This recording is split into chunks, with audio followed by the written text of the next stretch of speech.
En el norte impera el silencio de alguna u otra manera y dentro de la dificultad del trabajo mismo, reitero, no solamente para los medios de comunicación, sino para los propios organismos del Estado, el recoger información en medio de esta situación es verdaderamente complicado. Cuando familiares de una persona asesinada dicen, mejor no investiguen el caso, déjenlo de esta manera, porque quienes deben sobrevivir posterior a las declaraciones en ese lugar saben a qué se tienen que enfrentar. El combate obviamente se dificulta, la investigación se dificulta dentro de ese ambiente para quienes tienen que seguir viviendo de alguna u otra forma en el norte del país. Nos acompaña esta noche como primer invitado y recién llegado del norte del país, del lugar mismo del conflicto, del lugar mismo donde asesinaron a Magdaleno Silva, el ministro de la SENAT, la autoridad más importante en términos de lucha contra el narcotráfico en nuestro país, Luis Alberto Rojas. Ministro, gracias por estar con nosotros. Buenas noches. Buenas noches, Santiago. Bueno, a las órdenes. Ministro, la narcopolítica, hoy por hoy, con el asesinato de Magdaleno Silva, ¿es visible para los medios de nuevo? ¿Es también una sorpresa para ustedes? ¿O es parte de lo que toca vivir dentro de un ambiente como el nuestro? Es una consecuencia natural del apoderamiento de círculos de poder por parte del narcotráfico. Y te digo que hay que analizar el trasfondo de todo. Acá estamos hablando de narcotráfico negocio que busca proteger esta actividad, infectando los organismos de seguridad, justicia y buscando espacios de poder. Ahí estamos que el narcotráfico se hace presente en la política. Y si hacemos historia podemos hablar de la época de Rico, financiando actividades, y este financiamiento de actividades no se limita solamente a eso, viene con todo el know-how, entre comillas, propio del hecho violento, y toda la violencia que acompaña a este tipo de actividades se hace presente en la vida política y dirimen sus diferencias a través de la violencia, que es lo que está pasando. El círculo que de alguna manera se ve, donde finalmente a la justicia le cuesta penetrar, pero la mafia termina justiciando entre un grupo y otro. Ese es el panorama que hoy se vive, ministro. Bueno, es parte de una realidad compleja, ¿verdad? Acá estamos hablando de vuelta que el narcotráfico da un mensaje nefasto al Estado. ¿Cuál es ese mensaje? El mensaje de que nosotros actuamos de manera fuerte y somos intocables. Cosa que vamos a revertir. Ocurrió lo mismo con la muerte del compañero periodista, ahora de vuelta en plena luz del día, un atentado de esta característica inequívoca del narcotráfico. Y bueno, son mensajes porque el narcotráfico, le pese a quien le pese, se siente amenazado profundamente porque por primera vez en la historia se está hablando de maneras inteligentes de combatirlo. Estamos hablando de leyes especiales que atacan su centro neurálgico, como la ley de extinción de dominio y la ley de financiamiento político.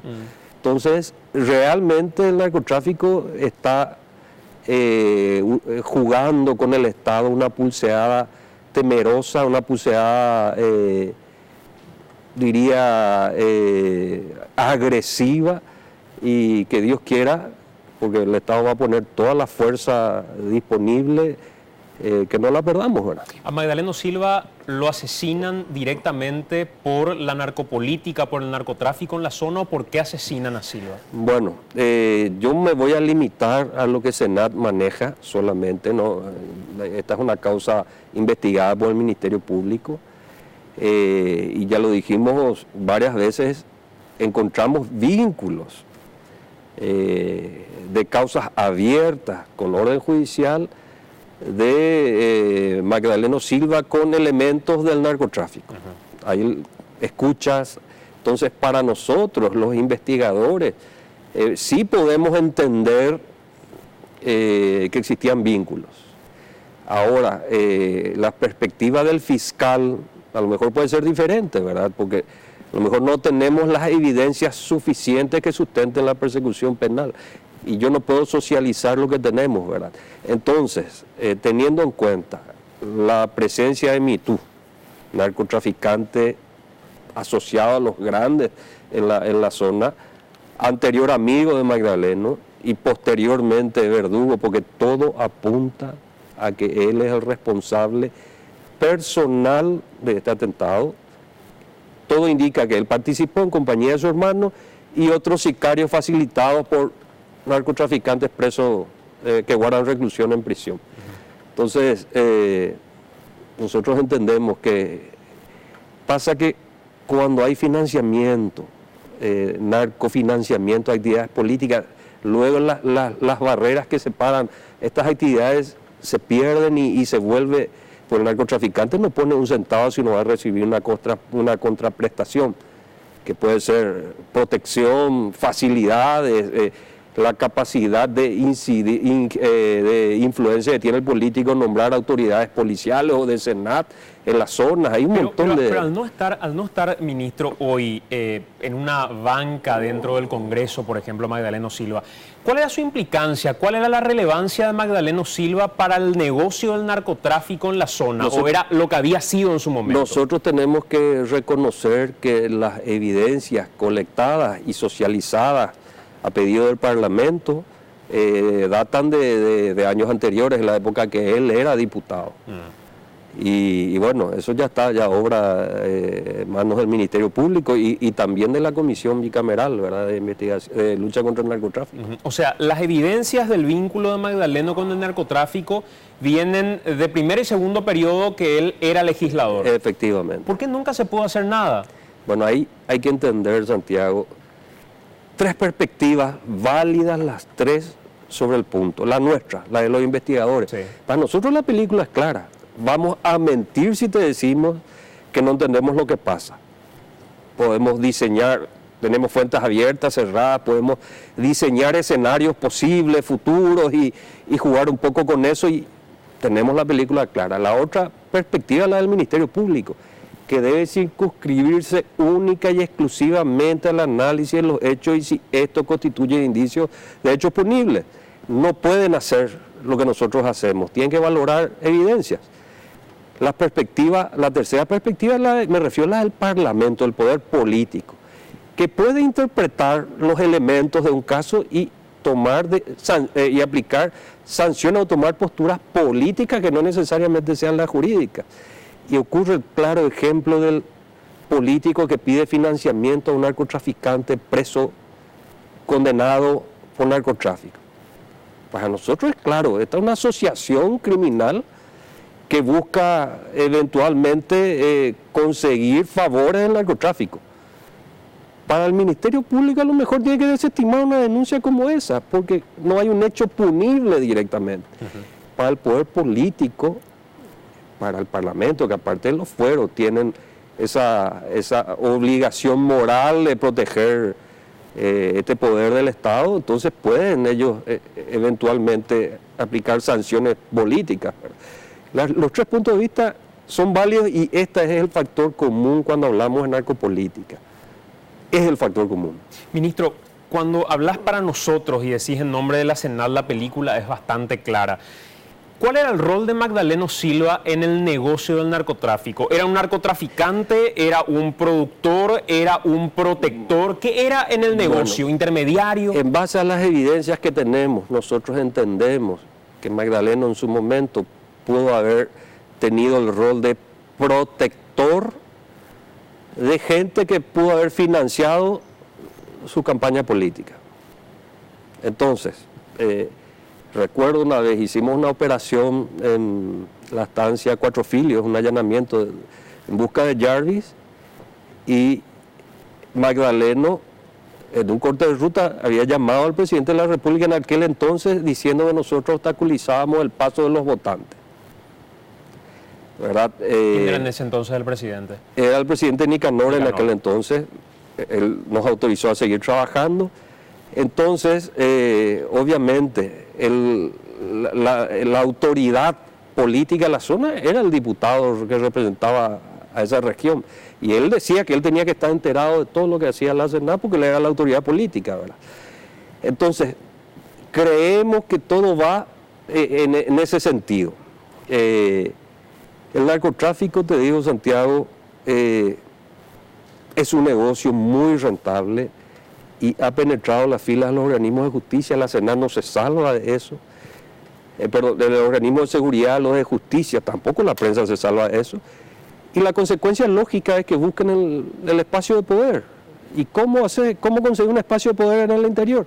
Financiando candidatos municipales, diputaciones y ir de a poco contaminando los centros de poder. Nos acompaña en una comunicación vía Skype el senador Robert Acevedo, a quien damos la bienvenida también en esta emisión de AM. Senador, gracias por acompañarnos. Buenas noches. Sí, buenas noches a todos y a la teleaudiencia. Senador, hoy, ¿cuál es tu opinión, cuál es tu parecer, sobre todo siendo una persona importante en la zona, siendo un político de la zona? ¿Cuál es tu opinión, tu parecer sobre el asesinato de Magdaleno Silva? ¿Por qué mataron a Magdaleno?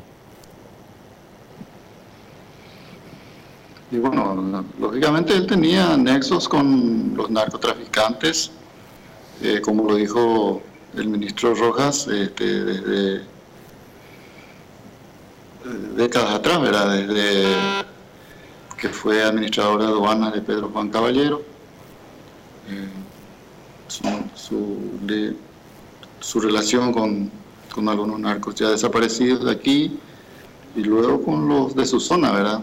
Porque cuando se iniciaron operativos de la SENAT en la época, buscando a grandes narcotraficantes brasileños, muchos se refugiaron en la zona de Villaú comprando estancias. Y él, ya siendo diputado, como dijo el ministro, los protegía. Luego lo que pasó seguramente en esa relación, el deterioro de esa relación, no te puedo decir, ¿verdad?, ni el motivo de su muerte, pero seguramente habrá fallado con ellos, ¿verdad? Y también ha perdido mucho poder político luego que dejó de ser diputado, por lo tanto creo yo que ya no le servía también a los grandes narcotraficantes que siguen operando en la zona. ¿Quiénes son esos grandes narcotraficantes? Porque si hablamos de Robert Acevedo y de la política en sí en la zona, es de público conocimiento que tus rivales políticos también te involucran de alguna manera, senador, con el narcotráfico. Pero independientemente a ese debate, hoy como miembro de la Comisión de Lucha contra el Narcotráfico, ¿quiénes son los que hoy están operando fuertemente en esa zona, en la zona norte, en el negocio del narcotráfico? Son muchos, ¿verdad? Yo no me arriesgo a decirte nombres hoy, por todo el poder que tienen, ¿verdad? El poder económico, bélico, y que ya viste, ¿verdad? Mataron inocentes, mataron familiares, mataron a gente que no estaban allí, que no están metidos en ese negocio. Por lo tanto, son capaces de todo, ¿verdad? Y tienen, como te dije, mucho poder. Y hay mucha corrupción, como lo dijo el ministro Rojas, tanto en la fiscalía, en la policía, como él mismo hace una culpa en su institución, ¿verdad?, donde también algunos infieles, ¿verdad?, están lastimosamente todavía. Pero por eso no quiero dar esos nombres, ¿verdad? No me siento seguro como para poder darlo, y tampoco el Estado me va a garantizar mi vida ni familiares. ¿Es el mismo motivo por el cual decidiste? Ya estoy acarreando, mira, señor. ¿Es el mismo motivo por el cual decidiste no llegar hoy hasta los estudios del canal? ¿Es el mismo motivo por el que preferiste hacer esta comunicación vía Skype desde la distancia y quizá no venir hasta acá? Incluso ocurrió en la última sesión del Congreso, senador. Sí, tengo que pasar por toda esa zona, ¿verdad?, para viajar hasta Asunción. Imagínate, cada semana tengo que hacer ese trayecto, luego volver, y es muy peligroso, ¿verdad? Yo en estos momentos, ya estoy llevando sobre mis espaldas como 3 muertes y un mutilado, ¿verdad? En el atentado que yo sufrí, murieron dos personas, más otro compañero de lucha que quedó sin piernas, y otro que el 16 de mayo se van a cumplir un año de su fallecimiento, era un pariente que trabajaba con nosotros, ¿verdad?, en la radio emisora. Entonces, ya tuve muchos golpes en esta lucha, ¿verdad? Y lo que dijiste en cuanto a mi involucramiento con el narcotráfico, puedes preguntarle al ministro Luis Rojas, puedes preguntarle al exministro Ibarra, puedes preguntarle al senador ex fiscal Arnaldo Yucio. Y como él mismo dijo, el ministro Rojas, existe también la narcoprensa. Como también existe la narcopolítica, existe la narcoprensa. ¿Cómo opera esa narcoprensa a la que haces referencia? ¿Y quiénes son los influyentes dentro de esa narcoprensa a la que haces referencia? Creo que es digno que se hable públicamente y que se diga finalmente quiénes son los involucrados, senador.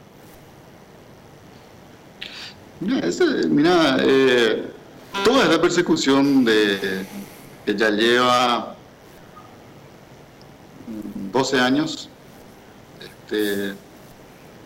fue porque yo he denunciado el narcoperiodismo, ¿verdad?, acá en Mumbai. Entonces, desde ese entonces juraron, ¿verdad?, perseguirme, pero no son muchos, ¿verdad? Son pocos, ¿verdad? Pero que lastimosamente sus medios donde ellos trabajan tampoco ni les investigan ni vienen a ver cuál es la verdad, cuál es la realidad, ¿verdad? Por eso es que hace 12 años es la misma cosa. Tendría vinculación, sería, pero nunca afirman que es, ¿verdad? Robert Acevedo es narcotraficante. Entonces, tal vez el tipo que más odia el narcotráfico y mira. ¿Sos decís el tipo que quizá más odia el narcotráfico? Por esta lucha. Señor. ¿Sos decís la persona que quizá más odie el narcotráfico? Claro. Yo, como te digo, tengo buenas condiciones para llevar una vida tranquila, tengo bienes, tengo una familia hermosa. Sin embargo, me involucré en esto, ¿verdad?, de luchar, ¿verdad? Acá el compañero, o sea que el ministro Rojas en ese momento, también en el 2003, estaba ya como director de la Senat, ha venido acompañando, ¿verdad? Y creo que seguramente conoce, ¿verdad?, mi trayectoria. También en una oportunidad el ministro de Varias ha dicho lo mismo, ¿verdad?, que nunca me han ni siquiera investigado por ese tema. Al contrario, yo soy el que más me he plantado. He recibido un reconocimiento de la Senat.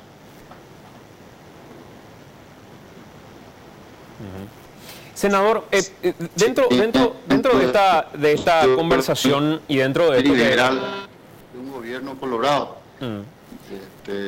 tengo hasta ¿sí?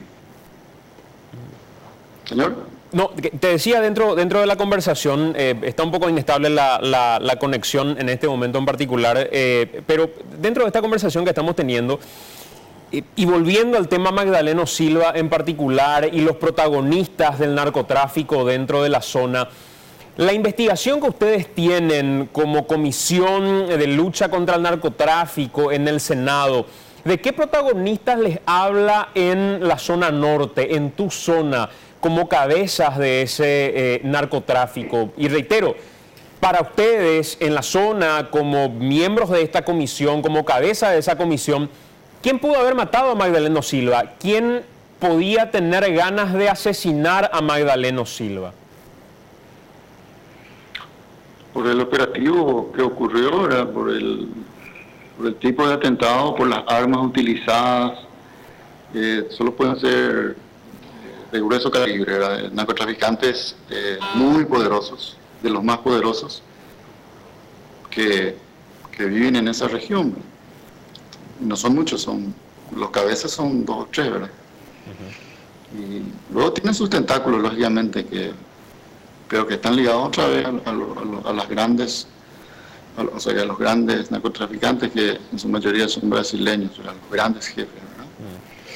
Y muchos de ellos son buscados internacionalmente, ¿verdad?, considerados en su país como grandes narcotraficantes de Latinoamérica y que viven en nuestro país, ¿verdad? En estancias, tienen un poder económico muy grande y que hasta hoy no se les ha podido capturar, ¿verdad? Y otros operan desde la cárcel, ¿verdad? Y son más poderosos y más peligrosos. Son los más peligrosos los que están en la cárcel, ¿verdad? Porque continúan matando, continúan traficando y ¿qué se puede hacer, verdad? Senador, ¿sí? Decía Magdaleno Silva en algunas notas que daba a través de medios de prensa, y vamos a reiterar algunas declaraciones suyas en esta misión de AM, que si lo mataban, finalmente se iba a librar una guerra en la zona y que muchas otras personas iban a morir también. ¿Cuál es el escenario que vos podrías pronosticar o pintar conociendo la zona a partir de este asesinato de Magdaleno Silva en manos del narcotráfico? No, yo no creo que su gente, sus familiares tengan todo ese poder de enfrentarlo. Demasiado grandes son, los que lo mataron son demasiado grandes. No, y tienen ejércitos, ¿verdad? Pero algunos de estos traficantes tienen más de 50 hombres, 100 hombres que los protegen en sus estancias. Son impenetrables, ¿verdad? Y tienen comprado a la policía, tienen comprado a la fiscalía, y entonces yo creo que es prácticamente imposible de que se libre esa guerra, teniendo en cuenta la diferencia de poder bélico, digamos, ¿verdad? No veo de esa forma tanto, ¿verdad? Senador, en algún momento, hablando a través de Cardinal, vos hablabas con relación al ministro de Vargas y eras bastante crítico respecto a su nombramiento como ministro del Interior. Hoy, ¿cuál es la percepción que tenés cuando decís, inclusive, hay gente de la policía que está comprada por narcotraficantes? ¿Cuál es la responsabilidad que tiene ese órgano político ministerial? ¿Cómo lo ves a De Vargas en la lucha contra el narcotráfico hoy como ministro del Interior? De Vargas es la cabeza, ¿verdad?, de un ministerio, pero aquí la policía es la que está podrida, ¿verdad? Comenzando el comandante, ¿verdad? Un gran corrupto, y acá en Amambay hacía desastre cuando estaba como policía en décadas anteriores, ¿verdad? Entonces, yo creo que el gobierno Cartes debe tomar ya medidas, hacer cambios, y replantear todo esto, ¿verdad? Hay mucha corrupción en la policía. Te cuento que aquí hay 2 agentes policiales que el mismo acá, Luis Rojas, lo ha capturado en el 2007 con 450 kilos de cocaína, y hoy están activos acá en el Amambay, uno en Capitán Bado, otro acá en Pedro Juan Caballero, Benito Atalle y Nelson Sánchez, ¿verdad? Fueron condenados, fueron condenados a 5 años de cárcel. Sin embargo, ellos están activos dentro del cuadro policial. Hace poco tiempo, hace una semana nomás, un efectivo acá de Amambay, un Pedro Juanino, cayó con 660 kilos de marihuana en São Paulo. Entonces, es una institución que está totalmente podrida, la Policía Nacional. Por allí deben comenzar los cambios, y espero que el presidente de la República haga esos cambios necesarios, ¿verdad? Y luego ver si también el ministro Vargas, si no hay resultados, lógicamente. Yo creo que un ministro, ¿verdad? Yo le respeto mucho al ministro de Vargas, conozco su lucha antidrogas también, porque vino a hacer buenos trabajos acá en el Amambay, pero también depende de los resultados, y en estos momentos la ciudadanía yo creo que no está contenta con los resultados obtenidos.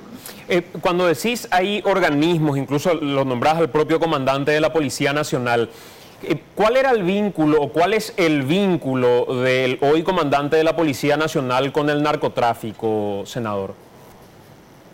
Él estuvo por acá, creo que como jefe de delito económico y otras reparticiones, ¿verdad? Y nunca se manejó bien, ¿verdad? Hasta hoy vemos, acá se están construyendo comisarías, con el famoso pecheo, cosa que él admitió, he visto en una publicación de un diario capitalino. Acá en la comisaría primera se está construyendo un local sin ninguna licitación pública nacional, pecheándole a narcotraficantes, pecheándole a contrabandistas, ¿verdad? No es forma, no es el nuevo rumbo que esperábamos, ¿verdad? Queremos seriedad de un gobierno y más todavía la policía no puede andar de esa forma. Creemos que debemos respetar las leyes. O sea, hay construcciones que hace la policía, avaladas por el comandante de la Policía Nacional, pecheando dinero a narcotraficantes de la zona. Claro, acá ya se terminó una de ellas, que es una repartición de control de automotores, y ahora están construyendo una comisaría de las mujeres dentro del predio de la comisaría primera, sin ninguna licitación, sin nada, con cemento de contrabando. Tenemos fotografías de eso, ¿verdad? Y no es la forma de encarar estas obras, ¿verdad? ¿Y quién es el narcotraficante o son varios, digamos, de la zona que finalmente son pecheados por la policía? Acá son muchos, acá los traficantes son numerosos, ¿verdad? Entonces no te podría dar esos nombres, ¿verdad? Porque a todos se lo pechean. Inclusive los militares, ¿verdad? Los militares también están involucrados en eso. En la zona de Villaú también la misma cosa. Seguramente el ministro se recuerda que en la zona de Cerro 21, años atrás, construía un puesto militar. Bueno, está saliendo con dificultad la conversación con el senador Robert Acevedo. Vamos a retomar la charla en un momento más. Él decidió hablar a través de esta vía porque dijo que teme por su vida al salir de la zona. Vamos a retomar en un momento la comunicación cuando podamos estabilizar la señal con el senador Robert Acevedo. Quiero dar la bienvenida a Enrique Dávalos, que está también con nosotros en esta misión de AM. Seguimos compartiendo con el ministro Luis Alberto Rojas, quien de alguna manera nos pinta cuál es la situación del narcotráfico, de la narcopolítica y dentro de la construcción de hipótesis, por qué mataron finalmente a Magdaleno Silva y quiénes son los responsables de ese asesinato. Enrique, ¿cómo estás? Bienvenido, buenas noches. Buenas noches, Santiago, me saluda a la teleaudiencia. Estuvimos revisando archivo de lo que tiene que ver con declaraciones que había dado Magdaleno Silva a emisoras de radio, hablando también desde su propia radio, y las advertencias que él hacía sobre lo que podía ocurrir el día que él muera finalmente, que lo maten. Vamos primero a lo que decía en el 2011, hablando para Radio Cardinal, en una entrevista que dio en agosto del 2011 con Diego Marín y con Víctor Ríos. Magdaleno Silva hablaba de un ataque, de un intento de asesinato que ya se gestó en esa oportunidad. Y presten atención, por favor, a los protagonistas de las acusaciones que hacía Magdaleno Silva. Acusaba, por ejemplo, a Arsimio Casco, que cuando eso era intendente, y también acusaba al doctor Arsenio Fretes, que en estos días tanto se habló de él. Por favor, presten atención y después vamos a unir algunas cuestiones relacionadas a lo que dijo en esa oportunidad, en el 2011, Magdaleno Silva a Radio Cardinal.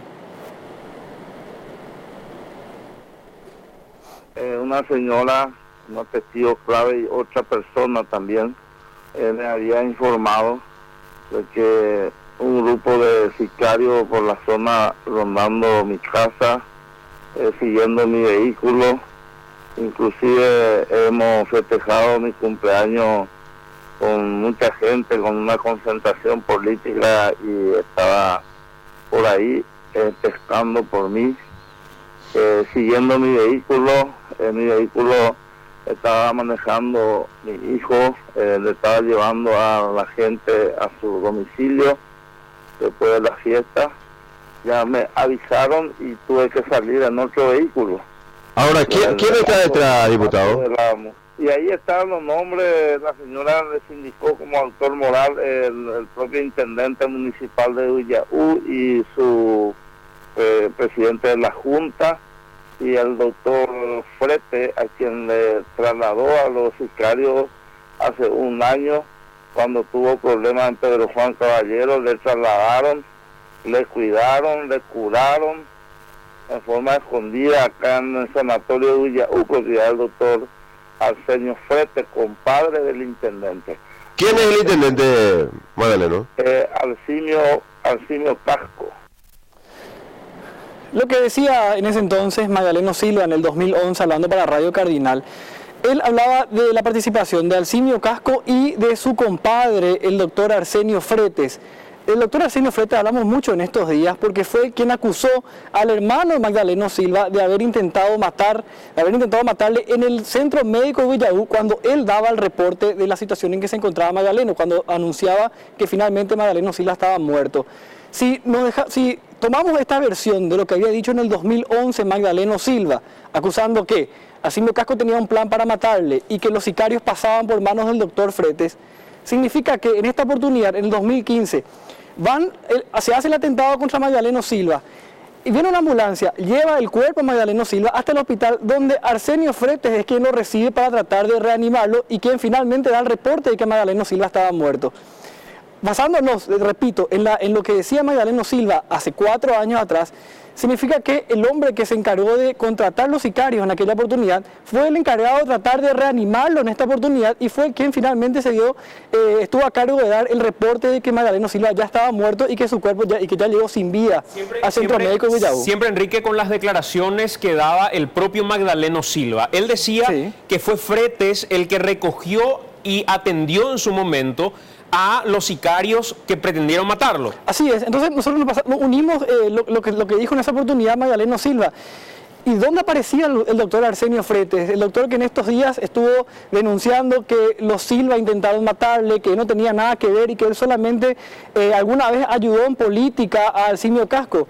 No, por eso que revisamos el archivo y que por eso que el archivo es tan útil en estos casos, porque ya Magdaleno Silva lo acusaba a él de haber formado parte del plan que intentó asesinarle en el 2011. Y es el mismo que lo recogió en una ambulancia, lo llevó a su centro médico y que se encargó de darle la reanimación e intentar supuestamente salvar la vida de Magdaleno Silva. Repito, es una historia basándonos en lo que decía Magdaleno en el 2011. Vamos ahora a un video de algo que ocurría ya el año pasado, cuando se hizo un atentado, efectivamente el atentado se disparó contra la radio de Magdaleno Silva, él quedó herido y venía hasta Asunción Elvio López, el actual intendente de Villaú, y recurría a la prensa, recurrió por ejemplo a Canal 13 para dar un mensaje y decía lo siguiente.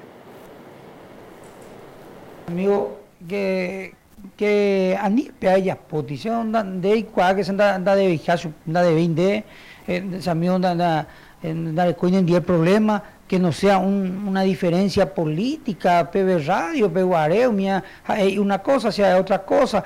Es normal en política, pero otros casos se de igual por Magdaleno y la ciudadanía, televidente, que se anda de otro problema. Entonces a mí ayudó de Magdaleno, por favor, a niña por casi el más de ver. Piace ayer Urén de Magdaleno y Samio, si hay algo que tengo que hacer por mi vida, por mi familia, entonces yo hasta puedo renunciar a la intendencia o dejar de candidatarme, completar este periodo de mandato y dejar de ser intendente. Eso, pero por mi vida, y eso le pido a Magdaleno, si me está escuchando Magdaleno, de Icuaponaz, amigo, si anda de Vijandé. Estamos recorriendo la historia misma y el contexto de los protagonistas citados por el propio Magdaleno Silva de un intento de asesinato o de varios intentos de asesinato. El intendente al que escuchábamos recién es uno de estos protagonistas que fue citado por el propio Magdaleno Silva. Reitero, recorriendo, contextualizando y dando un marco a lo que hoy sucedió y de lo que hoy estamos hablando, pero donde los antecedentes por lo menos son varios. Enrique, ¿qué más hay con respecto a esto? Bueno, Magdaleno Silva finalmente respondió a estas declaraciones que dio Elvio López hablando para Radio 1 de marzo, en septiembre del año pasado. Él primero decía, no, yo no voy a hacer absolutamente nada, no voy a reaccionar, pero mi gente quiere reaccionar. Mi gente inclusive pide que no se investigue este caso, cosa que está pasando hoy, porque los Silva no están accediendo a dar los datos del circuito cerrado y compañía. Y dejaba una frase, si me llegaban a matar, Villaú se iba a convertir en una carnicería, anunciando lo que podía llegar a pasar si es que el año pasado finalmente lograban matar a Magdaleno Silva. Después del atentado, casi 2.000 personas se volcaron, gente llorando. Yo también tengo mi pueblo. Si yo le digo, vamos a hacer todo, cualquier cosa, ellos están dispuestos. Yo recibo mucha gente que me obligan, no vaya a dejar así. ya tenés que actuar. Así me tiene la gente. Pero yo tengo toda una trayectoria, tengo mi familia. Yo no voy a entrar a la idea de ellos, nunca. Ojalá que ese llanto que se dio en la televisión, que sea sincero y que tome conciencia y que cambie de actitud, cambie su forma de actuar, que así no se hace política. El pueblo necesita una pacificación. Ellos son nuestras autoridades. Yo no soy autoridad, yo soy apenas un pueblo más. Y las responsabilidades son de ellos. Uno es diputado, otro es intendente. Y ellos son los que manejan el poder. Yo tengo mi pueblo. Yo tengo gente fanático por mí. Si yo le digo, vamos a atropellarle, ellos van a ir a hacer. Y si yo le llamo ahora a mi gente y le digo, vamos a atropellar, hay gente que viene y se me ofrece, deja mi cargo Magdaleno, no vaya a aparecer. Si yo le digo, anda a hacer, ¿qué es lo que va a pasar? Imagínense si yo me moría. Tengo 6 hermanos, tengo 3 hijos, tengo amigos, de todo. ¿Qué va a pasar si yo me moría? Ellos también van a estar seguramente muertos en ese momento. ¿Cómo iba a reaccionar mi pueblo, mi gente, mi familia? Nadie tiene en cuenta eso. Hay hermanos míos que vienen y me está diciendo un cobarde, un inútil. ¿Cómo te va a dejar que te jueguen así? Sos un inútil, me dicen algunos. Pero yo estoy tranquilizando la jugada, por favor. Yo no quiero entrar en esto. ¿Qué va a pasar después? Vamos a convertir en una carnicería, o si yo ordeno y si yo hago. O ellos sí me mataban. Tras este atentado del año pasado, en el 2014, la primera reacción de Magdaleno fue ir hasta su radio, y en su programa de radio él contaba lo que había ocurrido, contó que le intentaron asesinar y daba los nombres de quienes habrían estado detrás de este intento de asesinato. Y de vuelta daba una advertencia, decía, si me intentan matar, si me matan, mátenme bien, porque se va a desatar una guerra en Uruguay.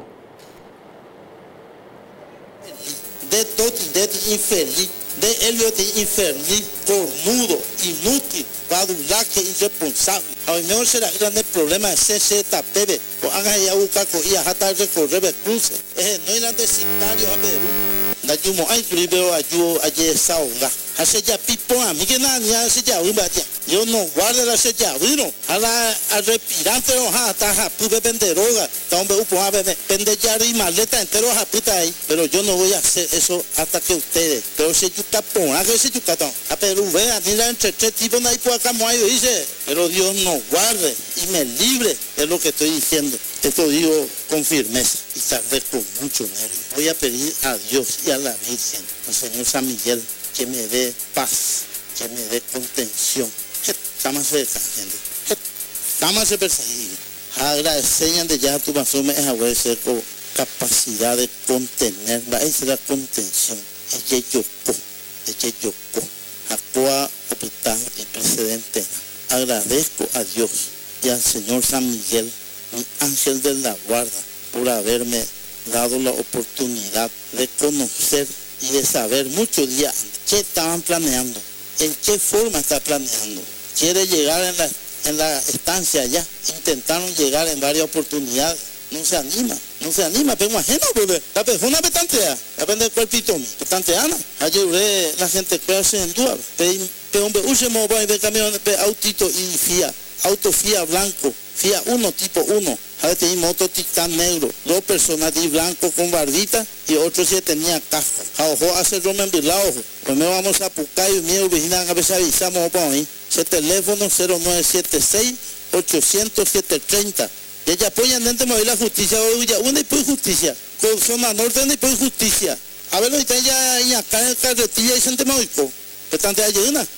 Sí, me depende a ver, ella podemos a ver de chorizo, a ver, antes de sicario, no sé, en Dujina, ya el rato de tu marihuana, ya me te lo ari, a mí en la pichavía y a donde yuca, vende yuca yeuta, no hay cuenta, a sicario con lo estoy puro, veo yuca yeute, pechaguay, nada mafioso, arema, veja, no sé, yo campa bebé, oye, pillavera, y mía, vuelvo guareo, oye, pillado, pero en cárcel. Le digo a la ciudadanía esto, para no ir a atropellar en su casa. le estoy diciendo aquí por la radio, yo sé que muchas personas están escuchando.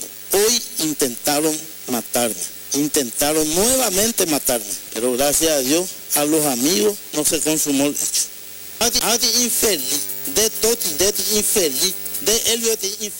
Este es un audio cuya calidad es esa que estábamos compartiendo al aire, pero creemos que de alguna forma pinta el panorama que se vivía en la zona, del cual incluso como prensa, hay que decir, ministro, probablemente estábamos nosotros alejados, en desconocimiento.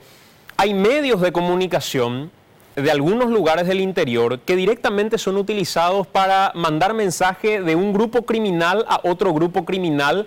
No sé cuál es la implicancia o la incidencia que puede llegar a tener Conatel o algún ente regulador cuando se otorgan licencias a grupos políticos en términos de radiodifusión, pero esto que parece el viejo oeste es parte de la realidad.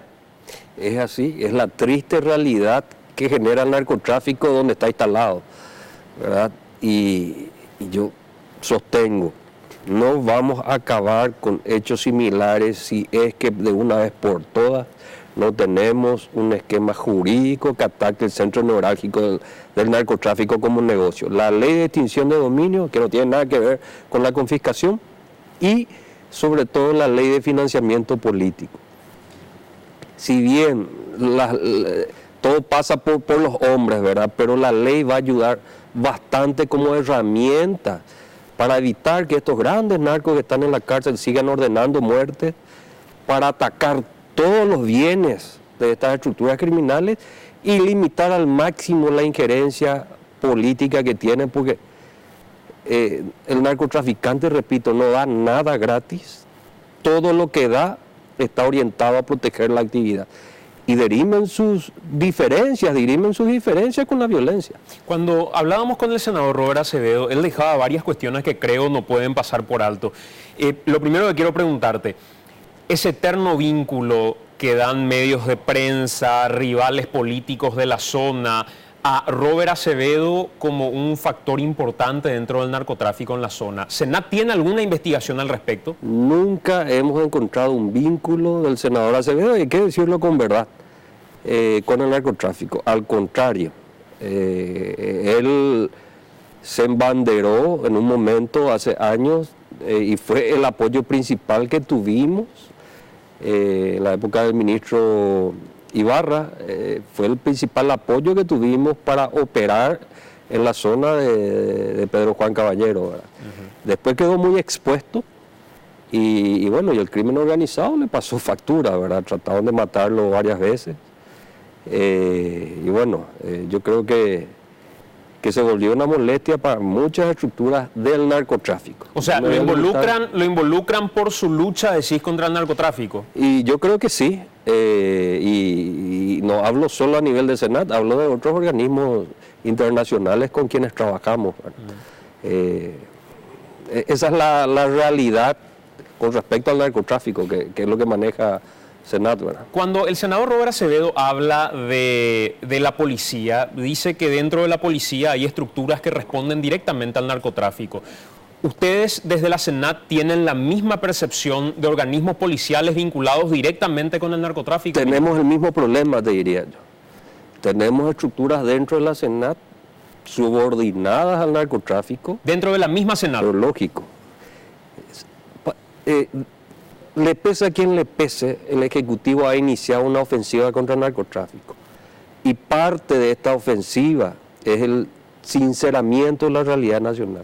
Dejemos ya de meter la basura bajo la alfombra, aceptemos la realidad como la vivimos y planteemos maneras inteligentes de luchar contra el narcotráfico. Mientras no lo hagamos, vamos a tener corrupción en la Senat. Tengo agentes míos que reciben o recibían instrucciones del narcotráfico, el financiamiento de gastos, como le dicen, el ayudo famoso, es una realidad en los organismos de seguridad, la prensa peajera también, y bueno, y lo mismo tenemos en los organismos de justicia. Estamos, señores, en un periodo tan crítico donde el país se define el futuro que queremos. Estamos no lejos de convertirnos en un México feo, no en el México lindo, porque se repiten ciertas situaciones. México está al lado del mayor mercado, que es Estados Unidos. México produce marihuana y todo lo que entra a los Estados Unidos va por México. Nosotros estamos al lado del mayor consumidor de la región, que es Brasil. Proveemos el 80% de nuestra marihuana a Brasil. Tenemos instaladas organizaciones criminales. ¿Qué porcentaje de gente que opera dentro de la SENAT o que trabaja dentro de la SENAT podría tener, o creen ustedes directamente, tiene vínculo con el narcotráfico? Con mucho pesar, tengo que reconocer, espero que haya bajado esa cifra, un 70% aproximadamente, con algún tipo de compromiso con hechos de corrupción. ¿Qué vínculos con el narcotráfico? ¿Qué hace este 70% de gente que responde al narcotráfico dentro de la unidad que lucha contra el narcotráfico? Protección, la filtración de la información. Ustedes no se imaginan, con los valientes, pocos valientes que tenemos, el esfuerzo que lleva realizar cada tarea investigativa. Tenemos una estructura bastante en contra, y bueno, no quiero quejarme nomás, ya tenemos las medidas correctivas, tenemos 3 agentes procesados, todo pasa por la colección de la evidencia que pueda sostener la persecución penal. Pero es una realidad, y creemos que somos un organismo bastante sano, entre comillas y subrayado, de seguridad.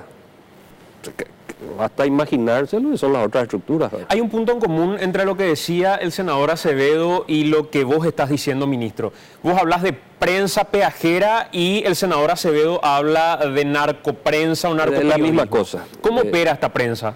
Bueno, obviamente respondiendo a intereses de los capos mafiosos, ¿verdad?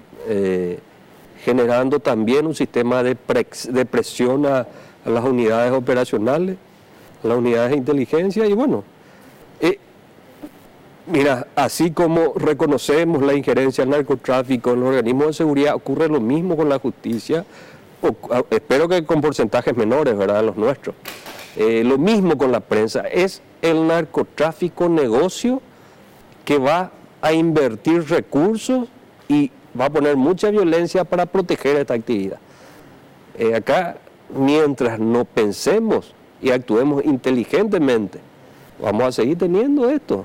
Saquémonos de la cabeza, acá no pasa por solamente políticas públicas inteligentes en base a la realidad, que es lo que estamos haciendo, pero con herramientas legales que ataquen el negocio. Ministro, cuando hablaba el senador Robert Acevedo también decía que hay gente de la policía, incluso citaba al propio comandante de la Policía Nacional como una persona vinculada al narcotráfico, y que hoy ahí dentro, o en la zona por lo menos norte, hay comisarías que se están ampliando con dinero pecheado al narcotráfico. ¿Eso le consta a la SENAT, le consta al ministro? A mí no me consta lo del comandante, ¿verdad? Ahora, así como la SENAT recibía también el ayudo famoso para mejorar cosas, es parte de la realidad de frontera y parte de la realidad del narcotráfico. Inaceptable de cualquier punto de vista, y reconocer esto no es derrotista, es el primer paso para generar los cambios sostenibles como Estado, ¿verdad? Yo reitero esto antes y como un redondeo antes de ir al senador Acevedo de nuevo. Para la investigación, que no es la investigación fiscal, que es la investigación de la SENAT, ¿quiénes mataron a Magdaleno Silva? ¿Quiénes fueron parte dentro de la estructura narco que opera en el lugar de los que asesinaron a Magdaleno? Bueno, nosotros tenemos, por respeto al Ministerio Público, yo no quisiera manifestar esto públicamente, ¿verdad? Esperando, pero creo que coincidimos con el avance investigativo y con los datos que se manejan de que tendría el trasfondo vinculado al narcotráfico por los actores. Ahora bien, cuando el narcotráfico financia y opta por un beneficiario, automáticamente el enemigo del beneficiario es enemigo del narcotráfico. Entonces, ahí está que no es, y eso hay que meterse en la cabeza. Y espero que sea la minoría, la clase política desprolija, que tiene que entender las reglas de frontera. Si reciben plata del narcotráfico, directo o indirectamente, van a ser esclavos toda la vida. Si traicionan al narcotráfico, van a ser ejecutados. Así trabaja el narcotráfico. ¿Quiénes son estos actores? El caso Magdaleno en particular que mencionabas. Y podría ser uno de los beneficiarios. Pasa que también esta desprolijidad política, digo, porque en épocas de elecciones a veces el candidato no tiene nada que ver, pero aparece el operador de la zona, que es el que trae el aporte de los ganaderos, entre comillas, subrayado, el empresario de frontera, ¿verdad? Y a veces esa falta de desprolijidad hace que se acepte. Y acá no hay colores, acá estamos hablando de prácticamente de muchos partidos que recibieron, o candidatos, ¿verdad?, que recibieron indirectamente financiamiento. Hemos hablado de Mito hace rato como una de las personas que estaba involucrada de alguna manera. Es una de las hipótesis que creo que es la más fuerte, por los datos que se manejan. Involucrado como un financista, como... él fue operador político de un partido tradicional en su momento, luego financista de otra campaña de otro partido, y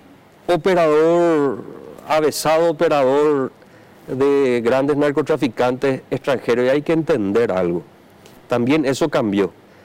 Antes los únicos líderes de la actividad del narcotráfico eran traficantes brasileños. El paraguayito era secretario. Aprendió el negocio porque era el que llevaba la coima a la policía, a la Senata, a la justicia. Luego se encargaba de conseguir las pistas. Comenzó a conocer a pilotos bolivianos y de a poco fue participando en el negocio, y hoy día grandes patrones de narcotráfico, que son los que más injerencia política suelen tener, ¿verdad? Cuando Mario Abdo Benítez decía que no sabía porque nunca le informaron sobre los vínculos de Magdaleno Silva con el narcotráfico, saltabas y decías, ministro, nosotros hemos dado los nombres y hemos mencionado a Magdaleno Silva. Ahí hay que aclarar algo. Realmente el senador Mario Abdo, tuvimos una reunión nosotros. Él había hecho un comentario contra los narcotraficantes y bueno, y nos reunimos para plantearle un poco, para mostrarle cuál era la situación. No hablamos de Magdaleno en ese momento, tampoco él consultó, pero nosotros cuando fuimos llamados por la Comisión Bicameral de Lucha contra el Narcotráfico, entregamos vínculos que encontramos en escuchas. No significa, y ahí volvemos a las tres perspectivas que te dije. Para nosotros la investigación es claro, pero para el fiscal a lo mejor va a desestimar entonces eso se presta para algún tipo de confusión, ¿verdad? Cuando hablas con la claridad que hablas, diciendo que incluso el 70% de gente de la Senat hoy puede tener vínculos con el narcotráfico, y pudiendo ser más inclusive, si miraras la composición del Congreso paraguayo, hablamos de narcopolítica, ¿qué porcentaje del Congreso paraguayo puede tener, o por financiamiento, o por finezas, o por lo que fuera, algún tipo de vínculo con el narcotráfico? Vinculación directa, gracias a Dios, y no toco madera porque es de vidrio, esto pocos. Pero puede ser el techo. Pocos. Pero por financiación indirecta podría aumentar un poco más la lista. Lo importante es que el propio Parlamento toma una postura política contra el narcotráfico. ¿Qué porcentaje de ese Congreso? No quisiera, primero, soy un ministro político, pero soy un agente especial en servicio y no quisiera aventurarme a hablar de porcentajes de manera irresponsable. Pero creemos que, gracias a Dios, es la minoría. Pero hay. Claro que hay. Y se está a tiempo de corregir. Ahí celebro la postura política del poder político cuando en plenaria ellos asumen una postura tranquilizadora para los organismos de seguridad, ¿verdad? Porque finalmente el poder político debe autosanearse. Y yo creo que va hacia eso, ¿verdad? Le quiero preguntar al senador Robert Acevedo, ya que está diariamente conviviendo con gente del Congreso de la Nación. Senador, en el Congreso en sí, sea la Cámara de Diputados, integrando la Cámara de Senadores, ¿vos sí ¿crees que hay un porcentaje del que puedas hablar de políticos vinculados al narcotráfico o por ser protectores o por ser financiados por el narcotráfico? Sí, eso se reveló en el último informe que hemos dado en el mes de noviembre, ¿verdad? Conjuntamente con la Senat, en base a investigaciones realizadas por ellos. Y también uno ve en el día a día, ¿verdad? Esas vinculaciones, principalmente en las elecciones. Es más, tenemos 2 diputados suplentes, ¿verdad?, que se dedican a eso. Y también algunos que con antecedentes. Entonces, es una realidad, de verdad, que no podemos escapar. Ahora, hablar de porcentaje no podría darte también ese número, ¿verdad? ¿Quiénes son estos 2 diputados suplentes? Y uno de Villaguta, o sea, que de Concepción, ¿verdad? Y otro de la Mambay, ¿verdad? Uya Mambay, ¿no te animás a decir los nombres? Sí, hace poco tiempo uno de ellos, creo que en septiembre, salió de la cárcel. El otro tiene antecedentes familiares, era sus padres, sus hermanos que estuvieron presos también por narcotráfico en años anteriores. Entonces, son casos así concretos no solamente de financiamiento.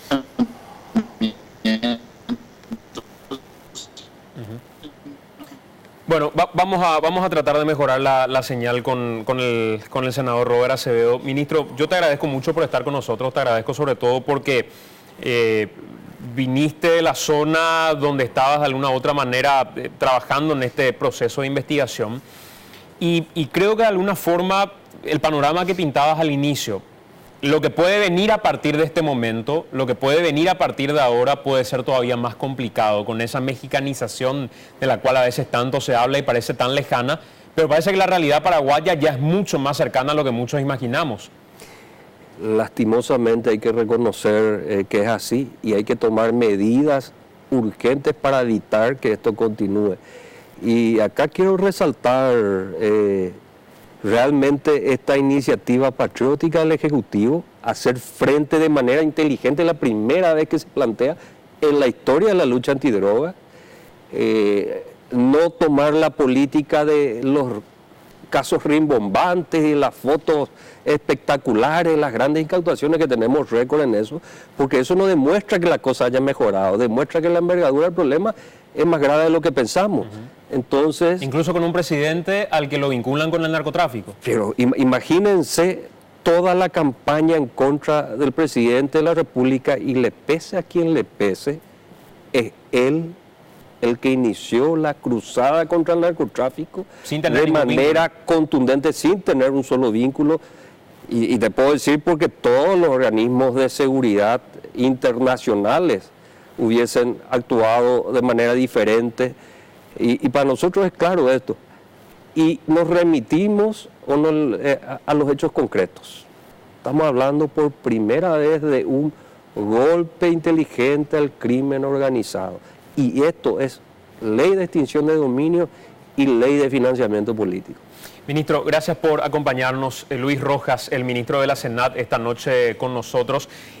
Antes de hacer la pausa, lo quiero despedir también al senador Robert Acevedo y por último preguntarle, senador, ¿cuánto tiempo crees puede durar el comunicarte vía Skype, hablar vía telefónica, no salir de la zona donde estás por temor, el no tomar alguna ruta que te traiga finalmente a desarrollar tu tarea legislativa?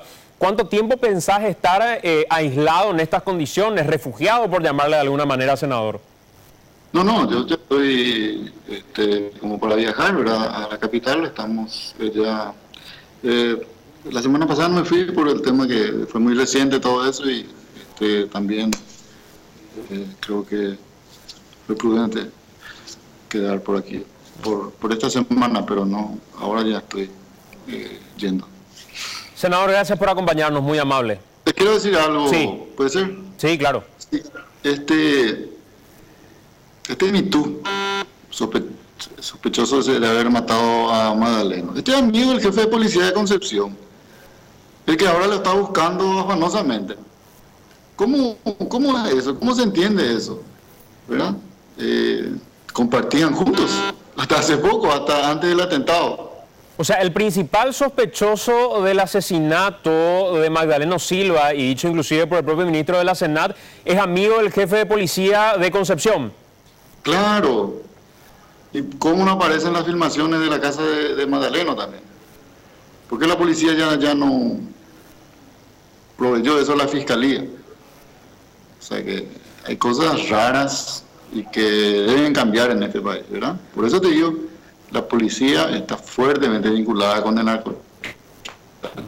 Así como hay narcopolíticos, hay narcopolicías, así hay narcojueces, hay ministros de la corte que apoyan el narcotráfico, que cobran mensualidad inclusive. Entonces, no solamente los narcopolíticos deben ser investigados, sino que en este país debemos de estar atentos porque el narcotráfico ha permeado todas las instituciones. Siendo el jefe de policía de Concepción amigo del principal sospechoso de haber asesinado a Magdaleno Silva, ¿cuál crees puede ser el final de toda esta investigación, senador?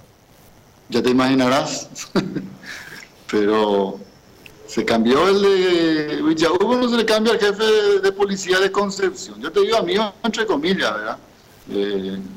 Porque amigos de dinero, porque eso es lo que son, ¿verdad? Lo que quieren es recaudar. Entonces, de ese lado, eran fuertemente ligados. O sea, el jefe de policía de Concepción lo que recibe de Mitú es plata. Claro, otra cosa no quiere, besito no quiere, dinero quiere. Senador, gracias por acompañarnos, muy amable. Gracias a ustedes. El senador Robert Acevedo, con declaraciones bastante fuertes en el marco de toda esta investigación. Antes de hacer la pausa, quiero anunciar con Guillermo lo que tenemos a la vuelta del corte. Él decidió que sea la última declaración pública que vaya a dar con relación al asesinato de Magdaleno Silva. Hemos enviado un equipo periodístico hasta la zona norte. Hemos enviado un equipo periodístico para buscar al intendente de Villahugo y habló con nosotros Elvio López.